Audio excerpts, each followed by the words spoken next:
the ongoing series of recordings of sociological theory lectures in the wake of coronavirus. I'm about a month past getting COVID myself.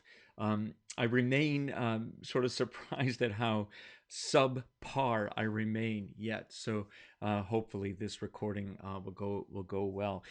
What I've been doing in my graduate theory class, we finished up Weber's, the edited collection, the Girth and Mills collection from S. Weber about a week and a half ago, and I've been promising this lecture ever since.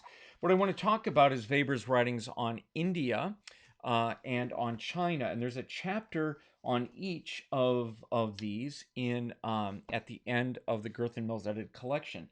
But what I really want to focus on is Weber's larger study. He wrote monograph-length studies of the religion of China.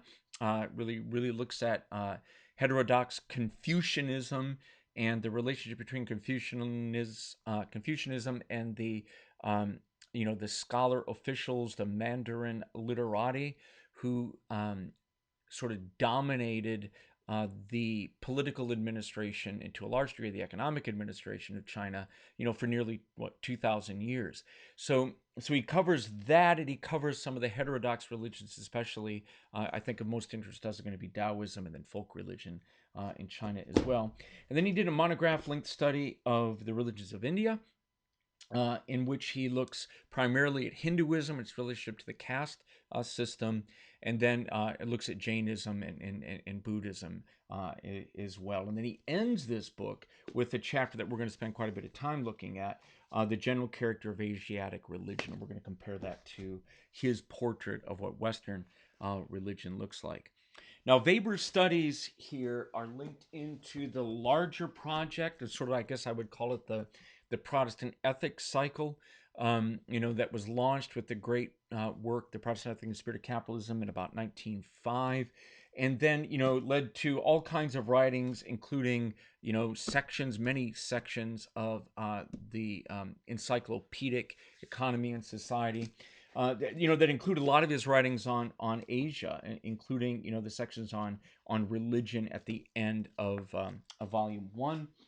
His, I think the last of the monograph-linked studies he completed on comparative religion was Ancient Judaism, and it includes many comparisons and contrasts to China, to Asia in general, to India, to Islam, right? So again, he was really trying to comprehend the economic ethics of these various world religions, the kind of civilizations that generated from them, and then the barriers that each of these world religions and civilizations presented to the development of modern Western capitalism.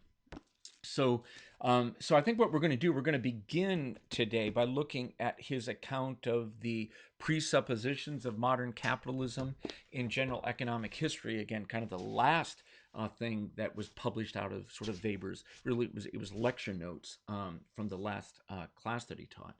But I really want to emphasize that that Weber is not exempt from what Edward Said calls Orientalism. I think that he, like many scholars, he hadn't traveled to China. I think he traveled to India. He's really viewing these Asian cultures from a distance. And, like Said says, you kind of have this almost, that Asia's is, that the Oriental world in Said's terms is being presented as a kind of other, a kind of exotic other, a place of fantasy, a kind of a place of exoticism, of difference, and so on. And that, there were an awful lot of projections and fantasies that were worked out in 19th and 20th century writings about the East. This is, but I think Weber is somewhat guilty of that. But I think he made a really an honest effort to sympathetically comprehend the structure of each of these civilizations, that especially the kind of structure of inequality, and then the role that religion played in each of these civilizations. And I, to him, these are not, regions of bizarre difference or something. These cultures predated the modern West by what, 2,000 years each. And I think his primary question is, why did modern Western capitalism emerge in India? Why didn't it emerge in China? The prerequisites, or many of the prerequisites, were present already a couple of thousand years ago. So why didn't something like, aggressive, rational profit making and rationalization of culture and so on emerge out of these very highly developed cultures several thousand years ago, right? So he's using China and India, as well as Judaism and Islam, as these scenes of comparison, right? And he's using them really to help him sharpen and clarify his ideal typical portrait of the causes of capitalism in the modern West, and to really understand the relationship between the economic ethics of a religious system in a culture and the economic action within it. And again, to really kind of help sharpen his analysis. Okay, so I think that, so again, his big question: and why did capitalism, modern capitalism, arise in Northern Europe, really in 1650 or so, in the way that we know it, out of those walled towns of Northern Europe, these cities of Northern Europe, and why didn't it happen elsewhere earlier? So why this place? Why this time? And again, you can only answer that question fully by looking at other places and times where many of the presuppositions or um, that where the ground had been laid for the emergence of capitalism, and where very, forms of capitalism clearly existed, India and China, but we didn't have the emergence of the modern West. So he's trying to, again, understand in a kind of negative way what was in the way of the emergence of capitalism. And again, he's interested in the same question in the West, just why the time? What was it that broke through, quite honestly, tradition and magic in the West, leading to the development of modern capitalism?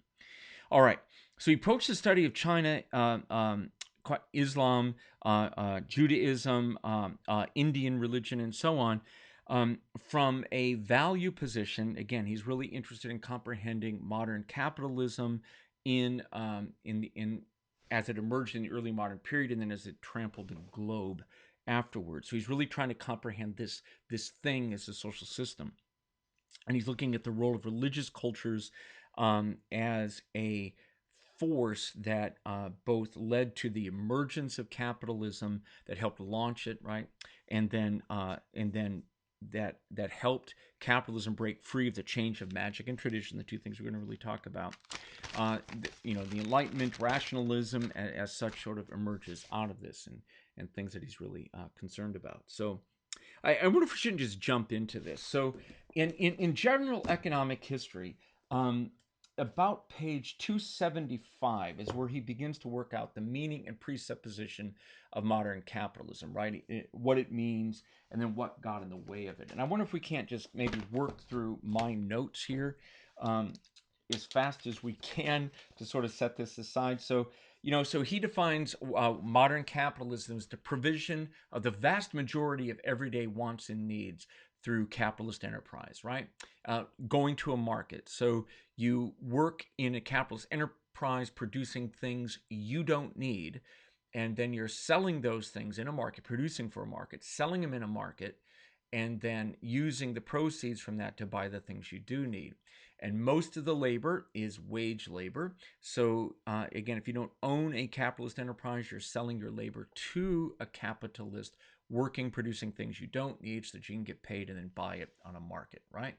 So the provision of the vast majority of everyday wants and needs through capitalist enterprise. So page 276, it's only in the Occident, only in the West, since the middle of the 19th century that really we've had this consolidation where one can actually speak of modern capitalism as the actual world that we're living in. All right, the presuppositions. Number one, rational capitalism requires capital accounting with double entry bookkeeping and the striking of a balance. That always seems sort of silly, but basically Weber argues that you really can't wind up with modern capitalism unless you're engaged in rational decision making everywhere. So what does that mean?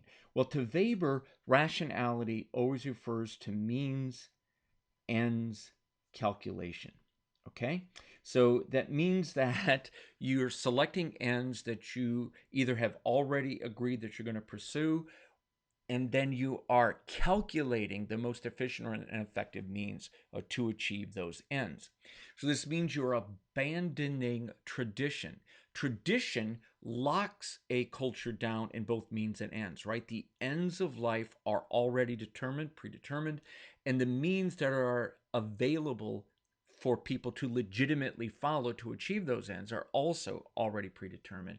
And rationalism, rational capitalism, blows both of those things away. So instead of aiming at something like salvation or aiming at something like obtaining simple status, honor in everyday life or something like that, you're instead trying to achieve profit, and then you're using virtually any means possible to do it. So again, it's the unconstrained selection of means to achieve an end. And then when you get to full-blown capitalism, full-blown modernity, you really have the calculation of ends themselves. So that you're really kind of substituting ends for each other and making decisions about ends based upon calculation as well. So all of the means of life and all of the ends of life become available to something like calculation, so that the decision making of what should we do, how should we live, those fundamental questions are things that result from calculation rather than from tradition, right? So how it was done in the long distant past doesn't matter. We are going to make decisions, innovations, progress, and make our own decision about how we do that. Well, capital accounting, using something like financial statements and bookkeeping and so on, and the striking of a balance, doing something like budgeting, right? And then creating something like alternative budgets for different possible scenarios, and then making decisions based upon those budgeted figures, right? So calculating what projected profit would be if you pursue one line of action versus another. These are the kinds of decisions that Weber thinks are central to modern capitalism. Well, in order to do that, you have to basically appropriate all of the means of production in the hands of capitalists, right? So that means that all disposable property of private industrial enterprises owned by capitalists themselves, traded on financial markets, lords, and those kinds of things have to be out of the market for land, apparatus, machinery, tools, and so on. So all of these things have to be able to be bought and sold in order to be calculated in money terms. If you can't calculate things in money terms, you can't put them in a balance sheet or use them in income statements. You can't do accounting. So one of the great prerequisites then for modern capitalism is the reduction of everything to money. So everything has to be bought and sold on a market. Karl Marx writes about this in terms of primary accumulation, where you're ripping people away from traditional attachment to village, clan, and tribe and forcing them into cities where they must sell themselves, right, and then buy their needs on a commodity market, right? So everything, land, human labor itself, and the products of human labor, right, land, labor, and commodities become subject to money terms, right? Can be money valued, and therefore they can be accounted for, right? So prerequisite, right, is all about money. Free markets with rational trading. You have to have labor markets without something like monopolies or income guarantees. He's going to think that's really important, by the way, in like India, these income guarantees for members of a caste, right, that are going to get in the way of kind of rational labor organization and so on. And then again, free commodity markets. So again, labor markets where people are formally free to sell themselves on the market, and then they're buying their needs on commodity markets as a result. So you wind up with everything calculable in money terms. Number three, the mechanization and rational technology that emerges. Again, you're not using tradition to determine the way in which economic activity is pursued. It's means ends calculation.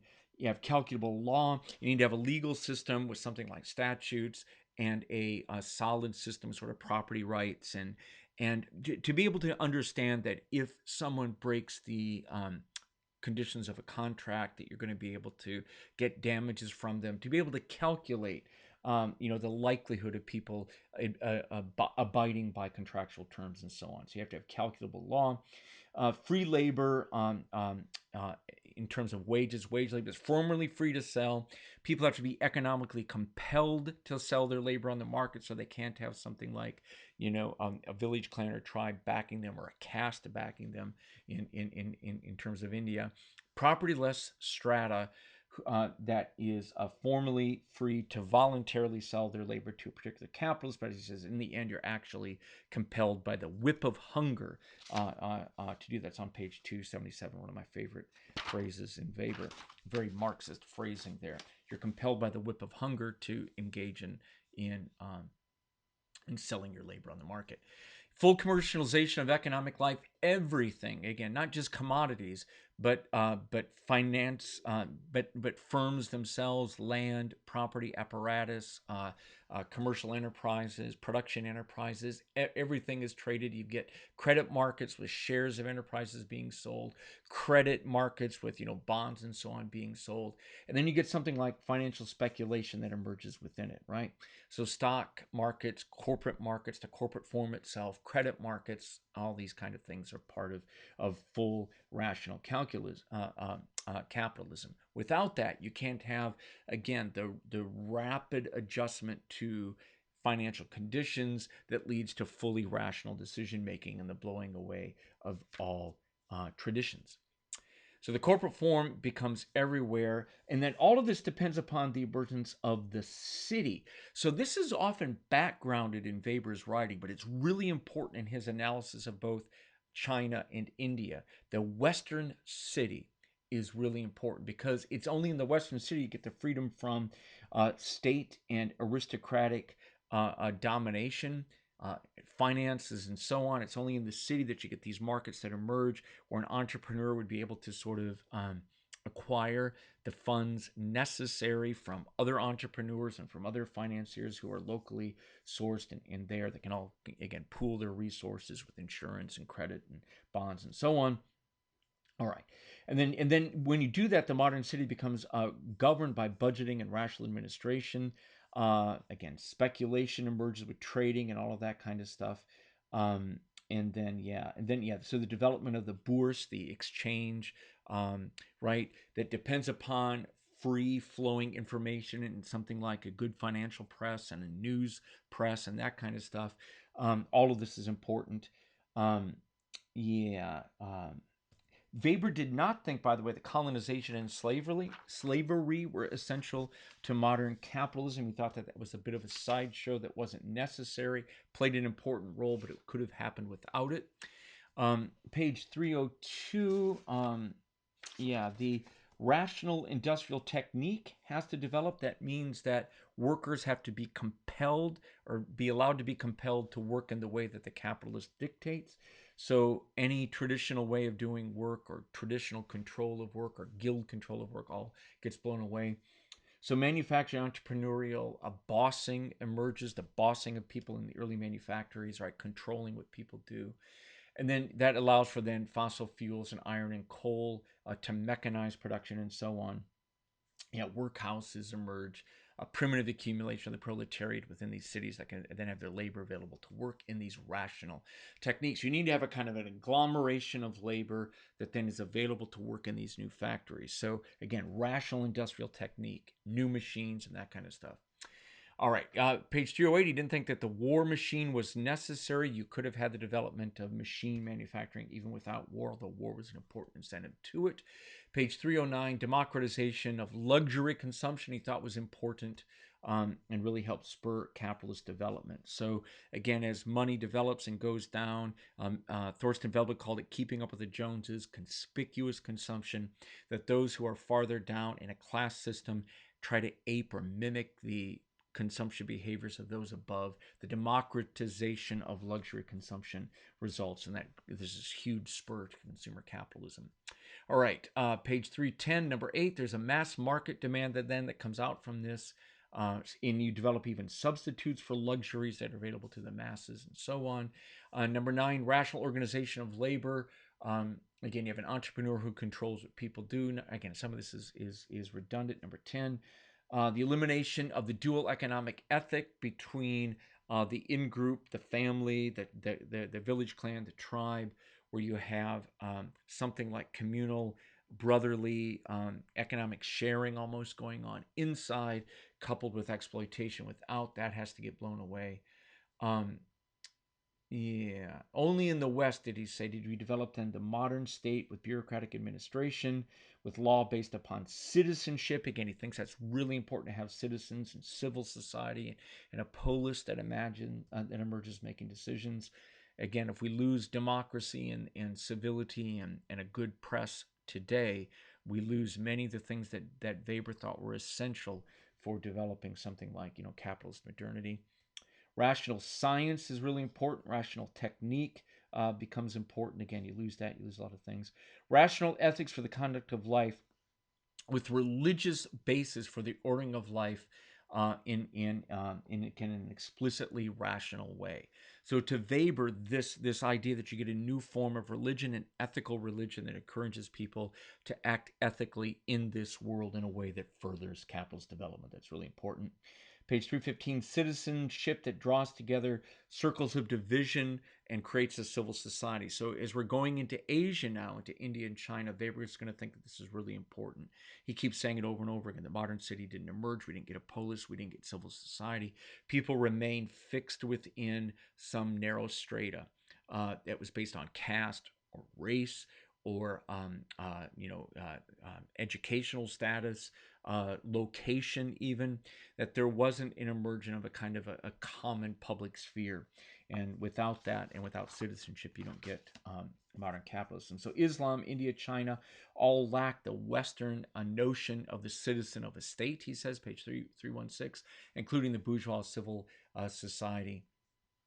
With the state as where men of property and culture, develop a political self. They become politically self-determined between, the aristocracy and the proletariat. So, a lot of Weber, again, he's ambivalent about capitalism, but he's pretty positive about the bourgeois city as this space between the aristocratic elite and commoners, or people who aren't politically qualified, basically, who emerge as the space of, of course, sort of the modern rational individual.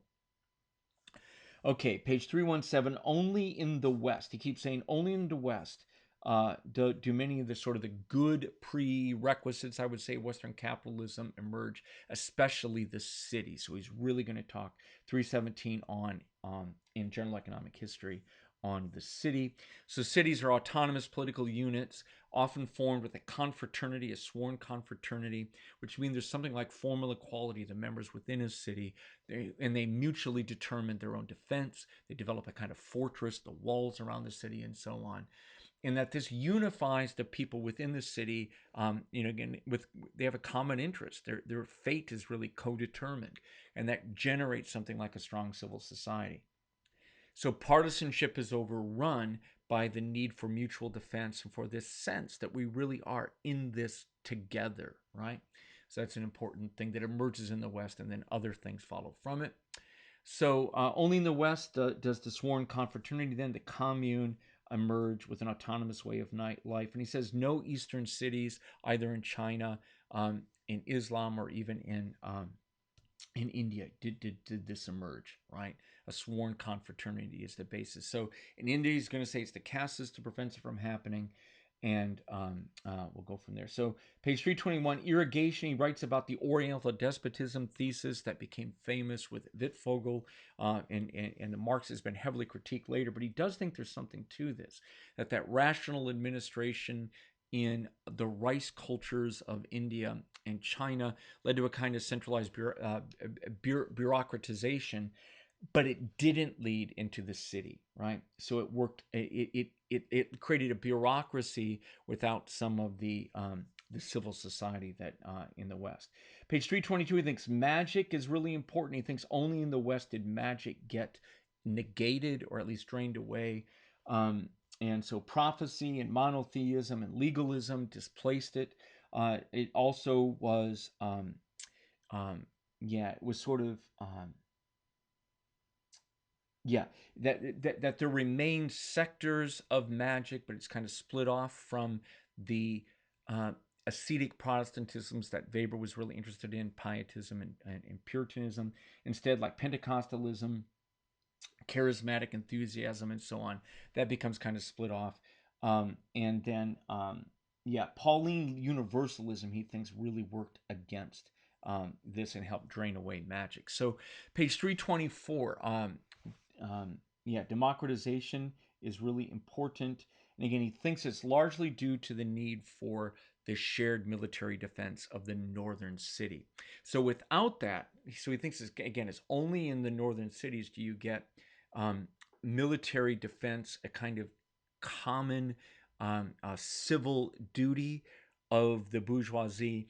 And in other systems, you wind up getting um, um, you keep something like those who are engaged in industry completely cut off from those who are engaged in honorific military activity. And so, again, it was the combination of those two things together in one body, defense and industry, that helped propel modern capitalism in the West. All right. So, modern Western capitalism then is the strong market production. Okay, two other things. Rational modern bureaucratic state is important, page 338, and then rational, calculable, non magical or Roman type law, right? So capitalism cannot operate, page 342, without a law that can be counted on like a machine. I like that, the machine like law. So ritualistic, religious, and magical considerations must be excluded. So the law has to be sort of like the ultimate guarantor of calculation. So again, if you get into a system like we seem to be in right now, where religious values seem to be repenetrating the legal sphere, and where some of that sort of that secularization of the law that Weber thought was really important for rational um, um, calculism capitalism to emerge, that's going to be a problem. So again, to him, getting rid of those religious and magical elements became really important. The last thing that he thinks matters is the development of the capitalist spirit. This rational spirit, rationalization of means end calculation that governs the conduct of life. So you get the rationalistic economic ethic. This is what the famous Protestant ethic thesis was all about, right? Trying to explain where this came from. So on page 355, in order to have rational economic ethics, you have to get rid of traditionalism and especially magic. Page 355. And I think we're going to pause there. We're going to move on, because in the end, both of these big monographs on the religions of India and the religions of China are focused upon magic and traditionalism. Something happens in each of these two systems that prevents magic and traditionalism from being negated. And so what we wind up with instead is cultures that remain deeply traditional, even though capitalism is there, and deeply magical, even though capitalism is there, right? Okay, so more on that as we proceed. Should we just? Yeah, yeah. Okay, all right.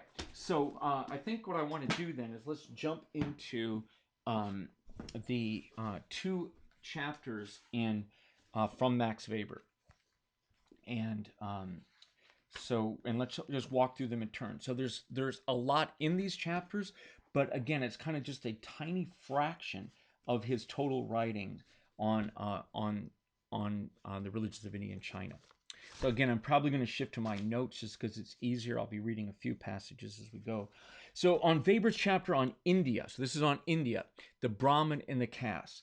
So page 396 in From Max Weber, the caste as an ideal type, right? That's where he begins. So the caste provides ritual rights and duties, or determines that, and imposes upon, especially the Brahmins, the fundamental institutions of Hinduism. So without caste, there is no Hindu, right? Without caste, all other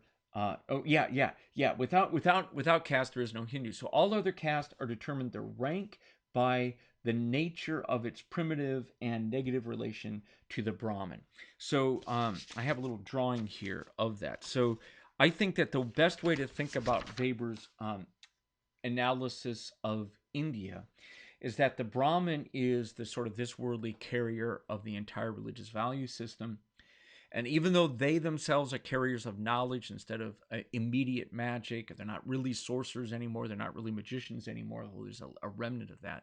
They're kind of ritualistic, ceremonial, priest types, although they're, again, not really doing sacrifices as such. They are sometimes, but really they're more of a kind of a ceremonial figurehead as opposed to someone that's engaged in the magic any longer. So the Brahmin, the priestly caste within India, is at the top of a system, and they are, he thinks, really the bearers of something like rationality and rationalism. However, because of the caste system and because of Hinduism itself, the Brahmins are separated off ritually, right? They're ritually, the other castes are at least to varying degrees impure and polluting to the Brahmins. So the ethics of the Brahmins are confined within the Brahmin caste, and they don't spread down elsewhere. Okay? So in Weber's writings about Western Christendom, especially about the Protestant Reformation that launched Western capitalism, the rationality of the Puritan divines and the Puritan leaders went everywhere, went all the way down to the bottom of the system, right?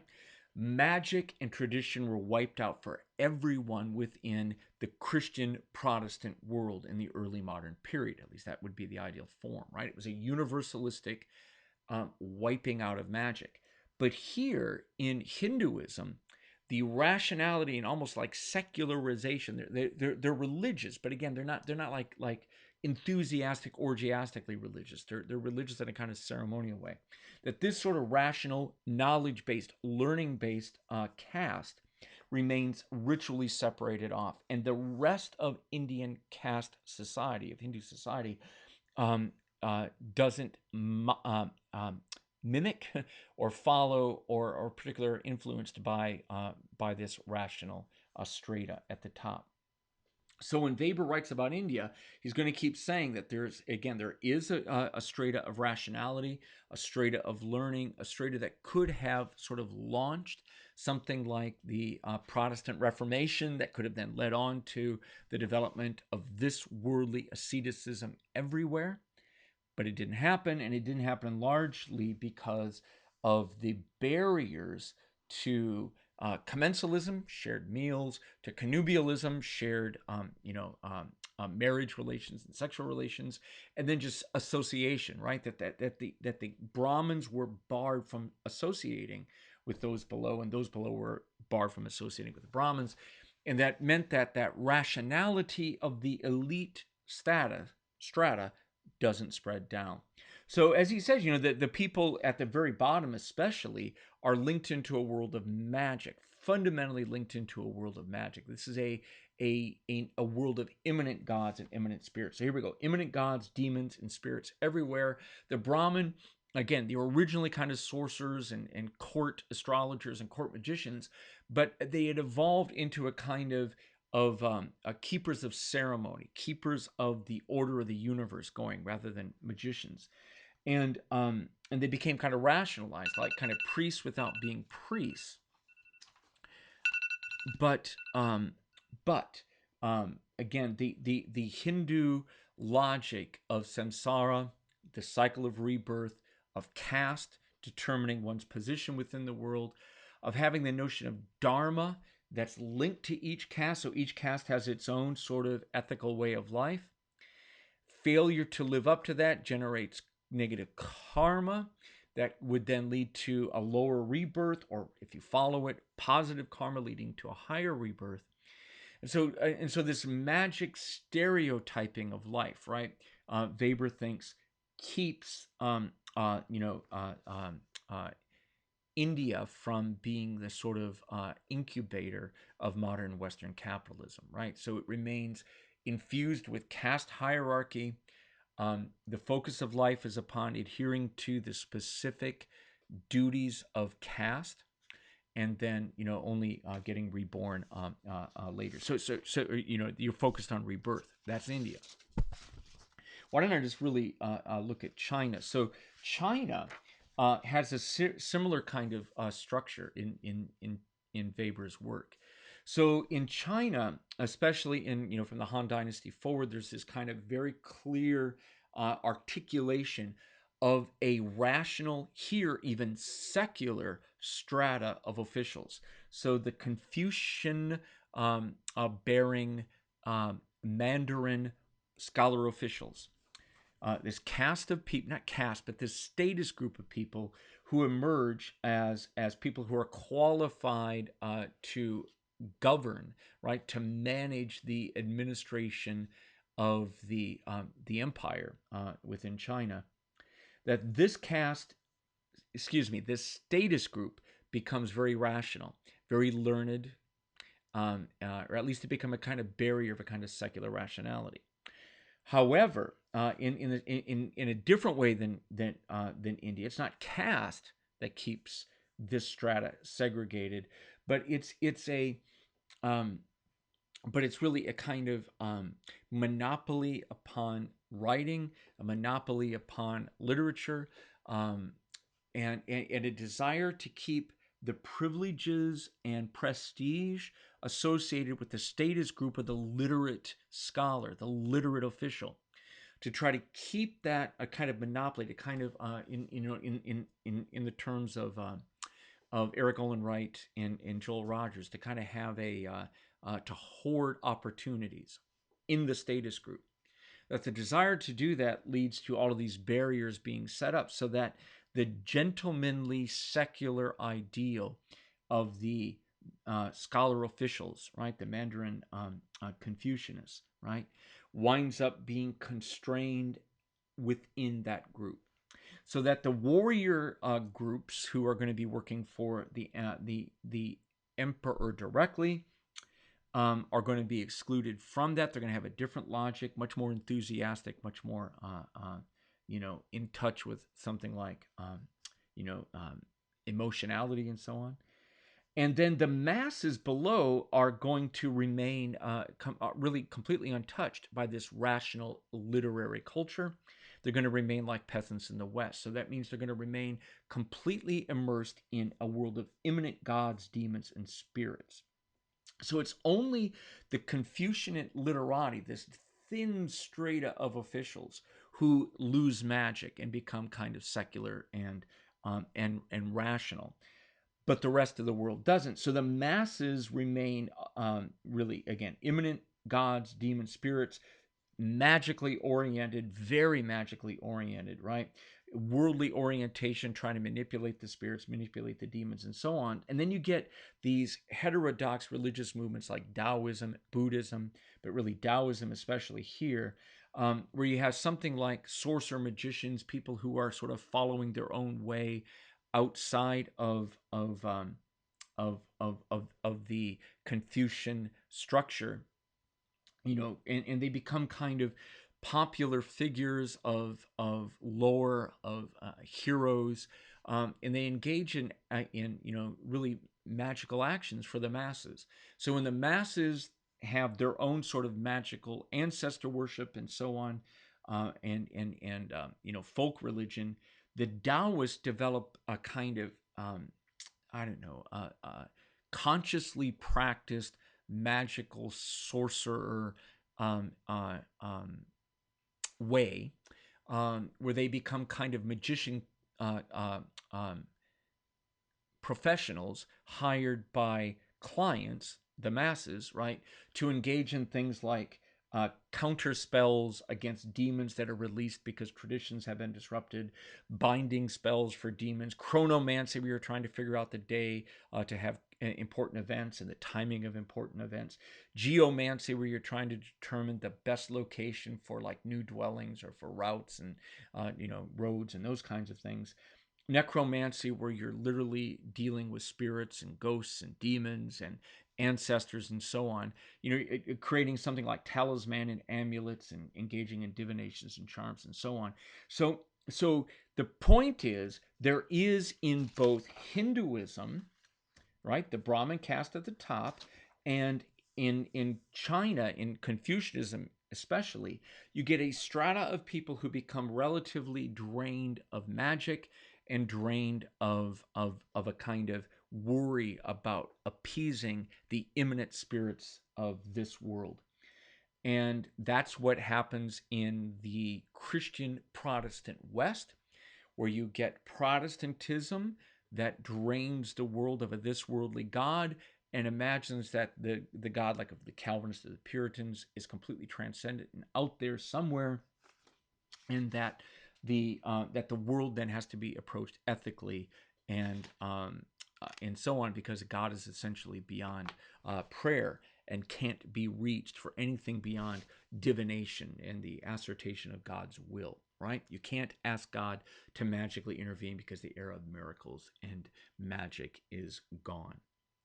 Okay, so I think I'm going to stop it here, and in the next video, we'll walk carefully through India and then carefully through China, and we'll try to do it all in one video. We may have to divide it up, but again, our goal will be to see how Weber's depth study of Eastern civilizations helped him to clarify and sharpen his views about the relationship between economic ethics as embedded within religions and the emergence of capitalism. Okay.